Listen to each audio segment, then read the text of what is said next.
I have to be careful how I talk about this because I don't want to spoil it up front for people who haven't had a chance to see the movie yet or read the book.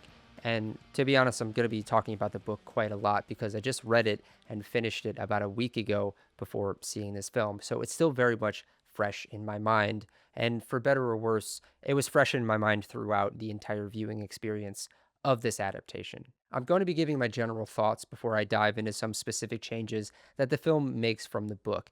There are some changes that are more general that I do think I could talk about beforehand, but let me start with the things that I liked about this movie, and there's honestly a lot that I like or even love about this film. For starters, I have to commend Greg Fraser, the cinematographer of the Dune movies and Matt Reeves' Batman film. This film looks incredible and has such a clear sense of style.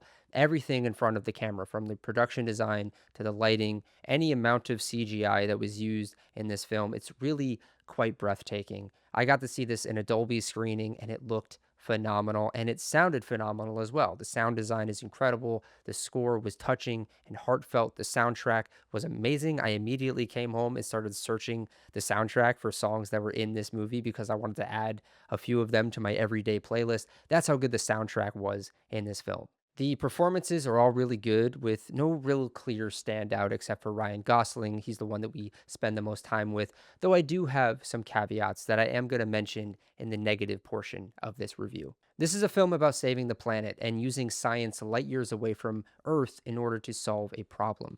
The problem is that there's something called the Petrova line that is full of these tiny living creatures called astrophage that are eating the sun. Effectively, within 30 years, the sun will be dimmed so much that Earth's temperature will drop by 10 to 15 degrees. Now, that doesn't sound like much, but of course, we all know that's catastrophic in what it will do to every living thing on the planet. So, a task force is put together to assemble a Hail Mary mission to send 3 astronauts to a distant star called Tau Ceti, where the astrophage doesn't seem to be having the same effect, to find out why. Ryan Gosling plays Ryland Grace, the middle school science teacher turned science expert sent on this mission. Now, one of the interesting things about the book that I think the film kind of fails at doing, and I do feel like that's a sentence I'm going to be saying quite a bit in this video, so buckle up, is that the book is set up so that Ryland wakes up in space with no memories. In order to get however many light years away from Earth they need to get, they need to put all of the astronauts into a coma. So when Ryland wakes up, he has no memories. In fact, for the first few pages of the book, he doesn't even remember his own name. The book essentially jumps back and forth between the present, Rylan aboard the Hail Mary spaceship, and flashbacks as he slowly regains more and more of his memories to how he ended up in this position. The film starts out with this idea, but it kind of quickly abandons it. There are flashbacks throughout the film, but they're not really incorporated into the story the way that they are in the book. Because in the book, every time he has a new memory, it directly impacts a decision that he makes in the present on the spaceship.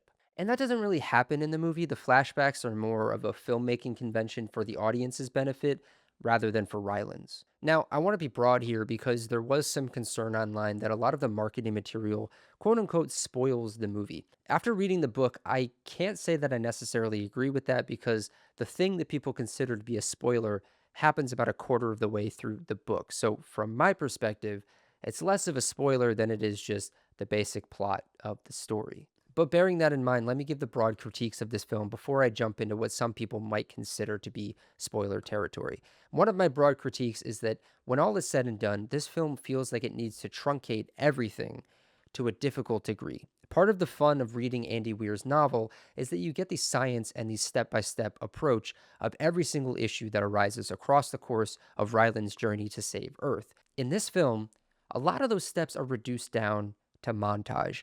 This is a film that is unfortunately a little too over reliant on montage. There are entire sequences within the book that, frankly, had my heart racing, and in the movie, they're reduced down to maybe 30 seconds, cutting across a week's worth of time as Ryland tries to solve some problem, and it really loses a bit of the weight of what's actually happening, especially since in the book, many things go wrong along the way, and Ryland needs to solve them, oftentimes quickly.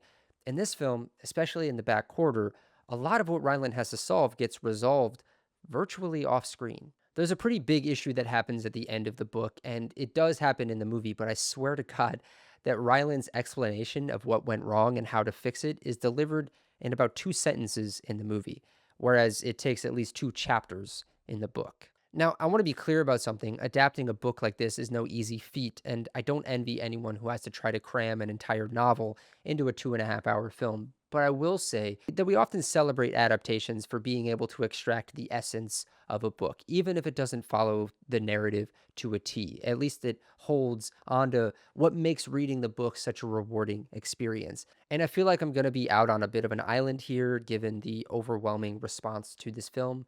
But I've got to say, I think this film kind of fails at that, at least mildly. I think it breezes past a lot of the things that make the book such an enjoyable read. The thing I could attribute that to is that the film sets up the real world stakes of what's going to happen if Ryland fails, but so much of the journey, the failures, the mini failures of the mission, get reduced and solved so quickly that some of the inertia, some of the immediacy of the problems doesn't have time to land or register, at least not with me. And there's also a part of it where I think I was sitting in the theater wondering if Ryan Gosling was the right choice for the part.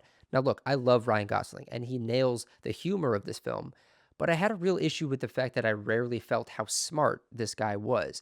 You have a lot of people around him telling us that he's smart, but part of what makes the book so enjoyable is seeing this really, really smart guy put into nearly impossible positions, finding methods of solving problems, and sometimes those solutions fail, and he has to figure out why and start all over again.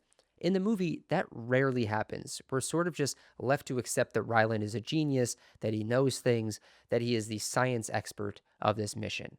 Now, I don't think that's really Ryan Gosling's fault. I think it's more of a failure on the script's part to illustrate that point because Ryan Gosling has the charisma, he has the acting chops. He's just a delight to watch on screen. So I won't say that having him in the film is a total negative, but it didn't necessarily make me feel the essence of the character from the book. Now, one thing that Phil Lord and Chris Miller have done so well across their entire filmography so far is balance the humor with the heart. And with this film, I think they've done an incredible balancing act, not only of the humor and the heart, but of the pure tension and technical craft. This film, probably more than any of their others, made me feel the emotional weight and it made me feel anxious in moments when I was meant to feel anxious. There's this one set piece in particular that is somewhat faithfully adapted from the book that I knew when I was reading it was going to make for a great 10 minutes of screen time, and it certainly does here, especially with the way that they're able to extract every last bit of tension from the scene. So, from here on out, I do want to talk spoilers. So, stop here if you haven't read the book or seen the film. I'm just going to be talking about this film. Some of these things might not actually be spoilers depending on how you look at it, but for purposes of this, don't watch any further if you haven't seen the movie. So, if you've seen the trailers or you read the book or you heard anyone talk about this movie, you probably already know that over the course of the mission, Ryland Grace meets an alien from another planet, up the planet of Eridani. This lovable creature that he names Rocky is an engineer who was sent on a spacecraft with 23 other Iridians, I forget what they're called, to solve the Petrova issue that's also killing their star. So essentially, Ryland and Rocky are two survivors, humanity's last hope and Eridani's last hope, and they end up working together. Now, I'm of two minds about a lot of what transpires in this film, especially having read the book. I feel a similar way about Rocky as I do about Ryland Grace because I think the film overemphasizes the fun that they have together and the humor that they share over the nitty gritty science of saving their respective stars. Now, let me get something out of the way before I get too in the weeds. Rocky is absolutely adorable and absolutely a delight in every single scene in this film. It's the same sort of technique you see all the time with lovable aliens or fantasy creatures. Think E.T. or Grogu from The Mandalorian or even the Iron Giant, a creature with a heart of gold that connects with humanity and is potentially there to save it. You build an emotional bond with this creature. And the same thing happens with Rocky, and I think he's easily going to go down as joining that respected lineage of group of other fantasy alien creatures. But once again, the thing that makes Rocky so enjoyable in the movie is the thing that I'm bumping up against. Because in the book, his role is more than just being charming. His nature is to truly be a companion for Ryland and a collaborator in the search for a solution to saving their stars. And it really just feels like a lot of the step by step process gets swept under the rug and reduced to rapid fire montage. In short, I feel like they kind of dumbed down Rocky a little bit. Sure, the story is still there and all of the emotion is still there. That scene that I was talking about, where they essentially go fishing for whatever sort of bacteria or parasite might be a predator to the astrophage, what they end up calling Taumiba, that scene is incredible. And the way that it ends with Rocky essentially sacrificing himself to save Ryland by exposing himself to Ryland's atmosphere and air, which is toxic to Rocky, is genuinely powerful. But then the film does something that frustrated me. The supposed death of Rocky and then the resurrection of Rocky later on didn't really hit me the same way that it did in the book. The resurrection seems like it's celebrated for all of 10 seconds before it's just sort of hand waved and accepted that, oh, he didn't die. The film also, for some reason, doesn't adequately explain how dangerous each of their environments are to the other. In the book, Ryland can't go into Rocky's atmosphere, not only because it's filled with ammonia and toxic gases and chemicals, but because the temperature is way too hot and would burn him alive. In the book, when Rocky saves Ryland, Rocky basically passes out, and Ryland needs to carry him back into his little safety bubble, burning himself in the process just to keep Rocky safe. You get to read Ryland holding Rocky, knowing it's hurting him, and he's doing it anyway. For some reason, they opted not to have that happen. You just have Rocky saving Ryland, Ryland going into a deep sleep, waking up to find Rocky already in his bubble, passed out, possibly dead. And then in the book, Ryland tries to revive Rocky as best he can, but in the movie, he just doesn't really do that. Now, I recognize a lot of what I'm saying in this section of the video is just here's what they did in the book and how it's different from what they did in the movie. And I want to try to refrain from doing that too much because it's kind of reductive, but I will say that the way the story wraps up, not the very ending, but the stretch leading up to it, just felt a little too sped up for me. At one point during my screening, there was a certain song cue. It's a Beatles song. And some of the older members in the audience stood up. They started gathering their things and walking over to the door because they assumed that the movie was coming to a close. And I looked at them and I shook my head and I thought, oh, these fools, they have no idea how much more story is left to go.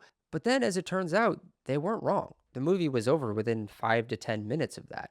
What happens is this: after they discover a predator that will kill the living thing that's killing their stars, the astrophage, Rocky and Ryland have to go their separate ways back to their respective planets.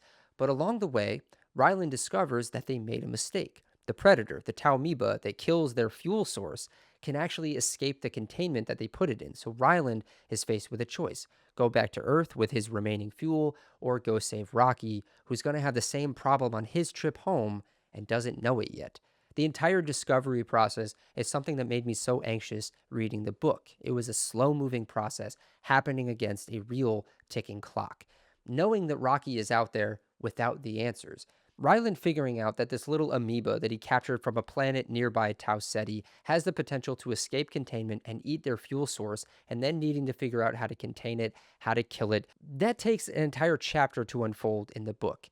But in the movie, it seems to happen in about 30 to 60 seconds. And this was overall an issue that I had every single step of the way. I kept saying to myself, why have they removed all of the tension from this part of the story? They've effectively turned a lot of this movie into a beautiful, glorified music video where you need to pay attention to the little blips of information as they pass right by you, rather than being allowed to sit in the process of saving the world. I think I just wanted this film to be a little bit more competence porn, because part of what makes the book so great is that it's a process, and a painful one at times. There's another layer to this that I feel I should address, and it's a strange one to articulate.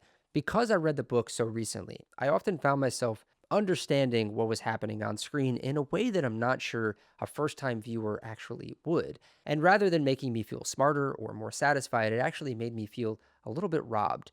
There's a particular joy in encountering a complex idea for the first time and having it slowly click into place. And I was denied that in the theater because I already knew all of the answers. But more than feeling robbed myself, I started to feel bad for the people sitting around me because I couldn't help wondering, are they following this? Do they understand what it actually took to get here? Do they have any idea how many steps were quietly skipped over? The film was moving so fast through some of the most intricate and thrilling problem solving that I genuinely wasn't sure if a first time viewer would be able to fully appreciate what they were watching. Now, nowhere was this more apparent than that final stretch that I was talking about when Ryland discovers the Taumiba have escaped containment and are eating his astrophage. Because it's not only to solve that problem, but to locate Rocky's spacecraft in the middle of open space. In the book, this sequence is monumental. It is painstaking, it's nail biting, and enormous in scope. Every step feels earned because you watch Ryland work through every variable, every failure, every near miss. when it finally succeeds, you feel it in your bones. And in the movie, it's presented with such casual ease that it may as well have just been any given Tuesday for him. And here's what made it such a mixed bag for me personally. I had the book knowledge rattling around in my head. I knew how many steps were involved. I knew how close to impossible this all was. And I was sitting there watching the movie, breezing through it all, holding all of that invisible weight on behalf of a film that didn't seem particularly interested in carrying it itself. Every single time something goes wrong in the book, it feels like humanity is doomed, like a major setback for all of humanity and all of Eridani.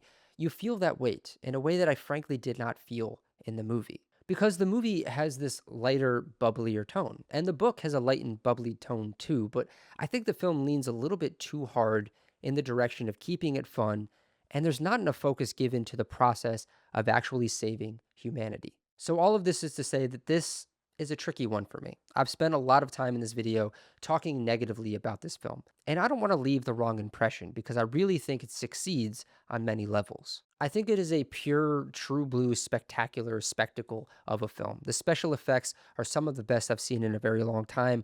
The way that they made Rocky feel so tangible and so real is truly astounding. The film deserves all of its flowers for that.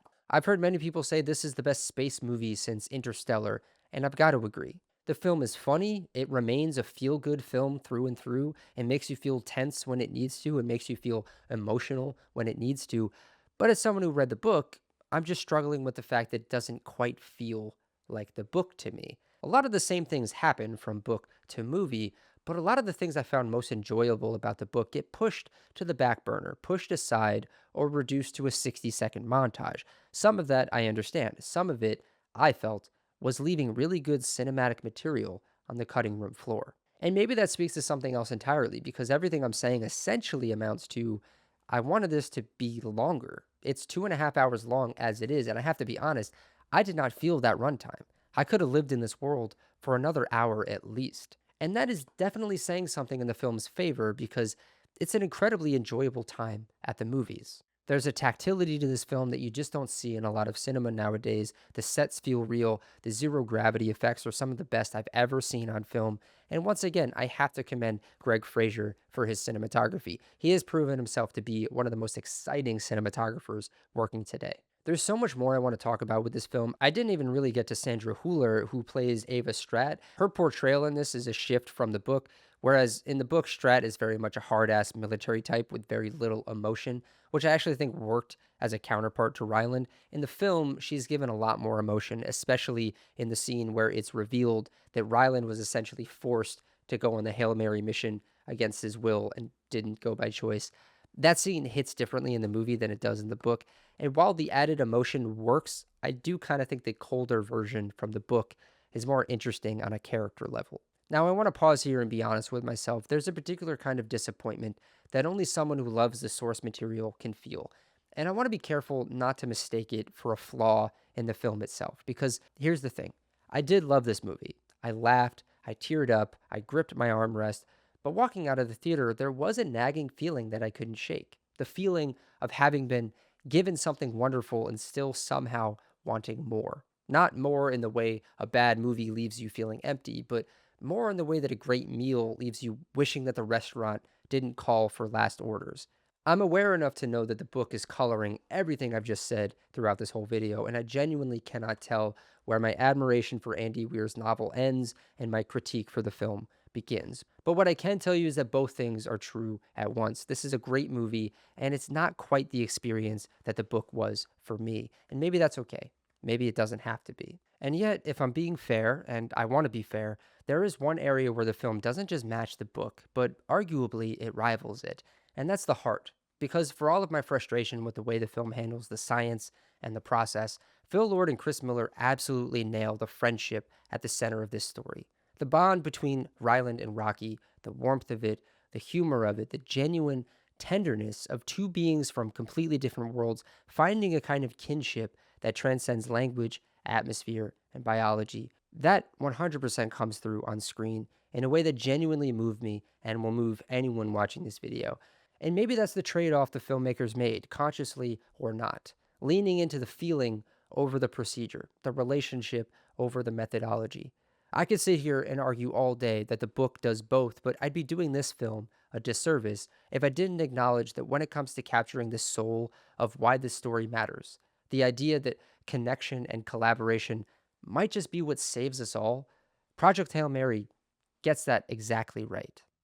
But what did you guys think of Project Hail Mary? Please let me know down in the comments. I especially want to hear from people who didn't read the book because I'm so curious to know what it feels like going into this story without having that sort of understanding that I was talking about earlier that comes with the context of reading the book. Let me know down in the comments. When you're done with that, don't forget to like this video, hit the subscribe button, and hit the bell to be notified when new videos come out on this very channel. And when you're done with that, you can go follow me over on Letterboxd so you can see what I'm watching, when I'm watching it. When you're done with that, go check out my podcast where I talk about movies with people who love movies. And if you want to be a guest on my show, all you have to do is send an email down to this email down below, and we'll get that ball rolling and get you on the show. That's going to do it for me. Project Hail Mary. Please do yourself a favor. Go watch it. Go watch it in a movie theater, the biggest screen you could find. You won't regret it. I'll see you all next time.